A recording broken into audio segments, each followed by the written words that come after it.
information from someone or somewhere because that person believes that God is going to reveal that information to them. This is how a person who is deluded into thinking they are receiving revelation behaves. So we see the impossibility of having both things at the same time.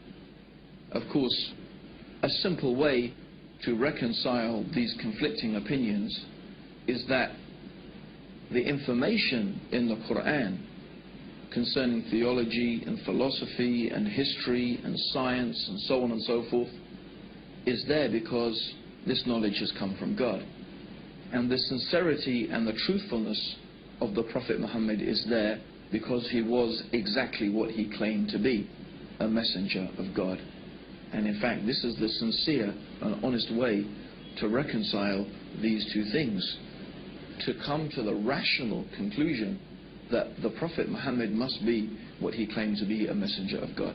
Now, I just want to use 3 incidents from the life of the Prophet Muhammad. There are so many that we could use and so many things that we could illustrate our examples with from the life of Prophet Muhammad. In fact, I do encourage everybody to get hold of a good, authentic life history of the Prophet Muhammad written by a Muslim and read it for yourself. And I am sure that if you are sincere and you are honest to yourself, that you'll be convinced that this man is a messenger of God. But I want to take only a few examples.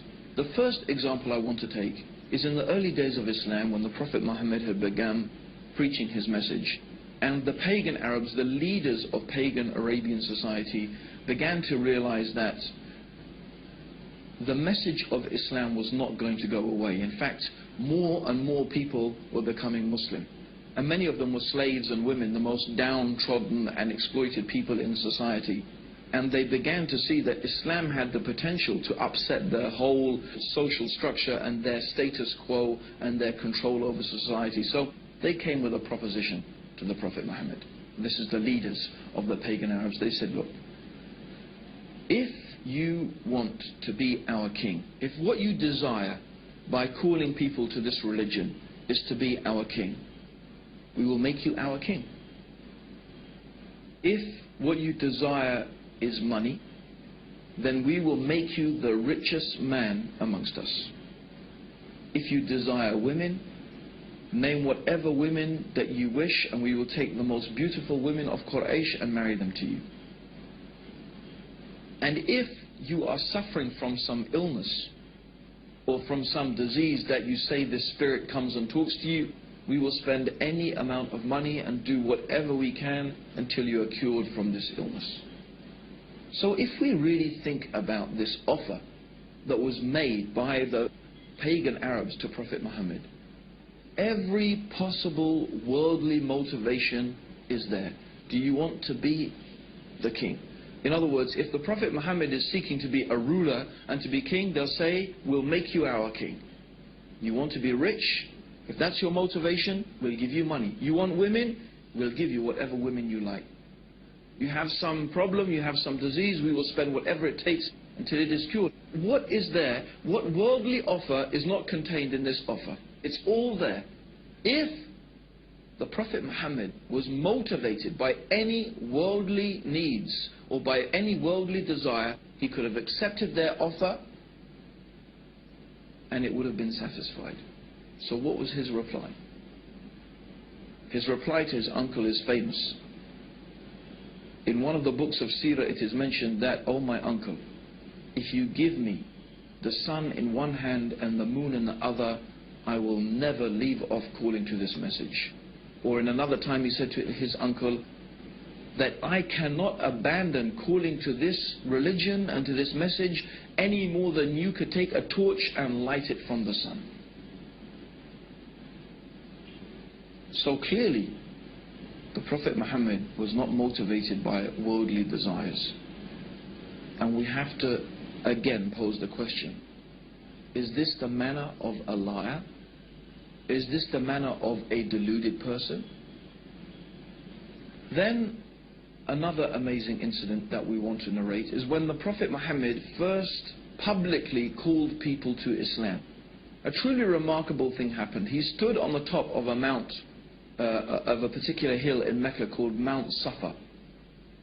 And traditionally, this was a place where if Mecca was being attacked, someone would go and stand on the top of this hill and shout a warning to the people that the city was being attacked. So the Prophet Muhammad went to the top of this mountain and started shouting and calling the people. So the people came, and all of the tribes, everybody came, and if the leader of the tribe did not come, they sent a representative. And so when the people were gathered in front of him, the Prophet Muhammad started calling the various tribes of Mecca by name. Oh, tribe of such and such, oh, tribe of this and that, calling the different tribes. And then he said, I have come to warn you of a terrible punishment from your Lord. I have come to warn you of a terrible punishment from your Lord.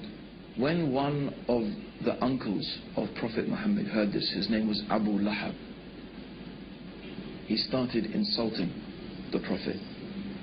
He started cursing the Prophet Muhammad. May your face be rubbed in the dust. Is this what you wasted our time for, Muhammad? For this? You wasted our time for this? We could have been earning money in the marketplace and you wasted our time for this? And this is when some verses of the Quran were revealed. These verses of the Quran are very well there. It's one of the short chapters at the end of the Quran. Tabat yada abi lahabin wa tab. But very briefly, that's not the whole chapter, but what the meaning of this chapter is that this small verse of the Quran is saying that you, Abu Lahab, and your wife, you are going to be in the hellfire because of your persistent disbelief. Now, Abu Lahab was a character that whatever the Prophet Muhammad said, this man would contradict it. In fact, when the Prophet Muhammad used to go and try and teach the people and talk to them about Islam, Abu Lahab would follow behind him, and then he would warn the people and say, this man is a liar, this man is trying to misguide you, don't listen to him, will you abandon the religion of your ancestors, and so on and so forth. So every time the Prophet was trying to call the people to the beauty of the worship of the one God, to this true religion, this man would contradict him. When all this man, Abu Lahab, ever needed to do to almost demolish Islam was to testify that there is only one God, Allah, and that Muhammad was the messenger. And then he could say, well, I'm a Muslim now, but what are you going to do with this verse of Quran that says that I'm going to be in the hellfire and that I will die a disbeliever? But for 10 years, these verses of the Quran and this Abu Lahab existed side by side. But he could never take this testimony of faith. Would a liar behave like that? Would someone who is inventing something begin with such a dangerous challenge? People who are lying and people who are deceivers, they're usually very careful and manipulative in the way in which they deal with things. But these verses of the Quran show the complete honesty and the complete sincerity and the forthrightness of this message of Islam. Believe in Allah and His Messenger, or you will face a terrible punishment from Allah. And when this man Abu Lahab protests and he starts insulting, then these verses come from God to the Prophet Muhammad. You are going to suffer eternally for your disbelief. This is not a very, if you were a conniving person, lying and deceiving, I don't think this is the way that you would think of starting your message, because then the man would say, but actually I was really thinking about becoming Muslim and I wanted to embrace Islam. And you would look really a fool. So we see that, and this is what we mean, is that when you're looking at the life and the teachings of the Prophet Muhammad, you do not find the characteristics of a deceiver and of a liar. Yet when we go and we examine the Quran, we find all this knowledge, all this information, that even some of these things scientists have only begun to discover today. It's truly remarkable. Now there's one final incident I want to mention that is really, again, a very strong and very clear illustration that the Prophet Muhammad must have been a messenger from God. And this is some later time in Medina. The Prophet Muhammad had a son. The son, his name was Ibrahim, and the Prophet Muhammad, of course, may God's peace and blessings be upon him, you know, he longed for a son, and he had this beautiful son. His name was Ibrahim. But when Ibrahim was 6 months old, just 6 months old, this baby died actually in the arms of the Prophet Muhammad. Now, on the very same day which the son, the child of the Prophet Muhammad had died, there was an eclipse of the sun. So imagine that. The Prophet Muhammad's son dies, and the very same day there is an eclipse of the sun. And I'm sure there's many people, even right now, who would say, that's it for me. If there was an eclipse of the sun on the same day that his son died, he must be a prophet of God. You would think of it that it's a type of proof. And in fact, in those days, when people were very superstitious, they started running out of the buildings. They had heard that the Prophet Muhammad's son had died, and now they were seeing an eclipse of the sun, and they started coming out of their houses saying, look, even the sun darkens for the death of the child of Prophet Muhammad. So this is what the people were saying. Now imagine, if you had been spending so many years lying to people, trying to fool them about this thing, you would say, you see, I told you, the thing I've been telling you all along, you see, it's a proof from God. And if you were deluded, you would be thinking, yes, this is a sign from God to show that I'm a messenger. But what did Prophet Muhammad do?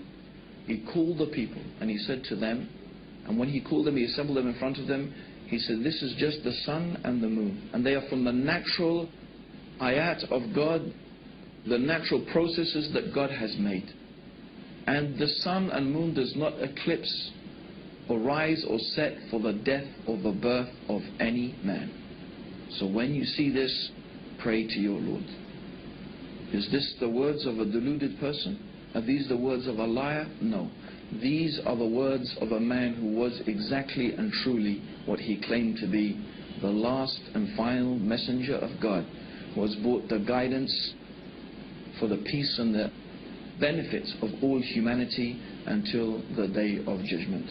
And this is what we invite you to, based upon your reason and your understanding, that you can think and examine and look, read the Quran, study the life of the Prophet Muhammad, be sincere and be honest, and we feel sure that you will be convinced that there is indeed nothing worthy of worship except the one God, the Creator, Allah, and that Muhammad, may Allah's peace and blessings be upon him, is the last and final messenger from Allah. May God's peace and blessings be upon you all, and may God guide all of us closer to the truth. Assalamu alaikum wa rahmatullahi wa barakatuh.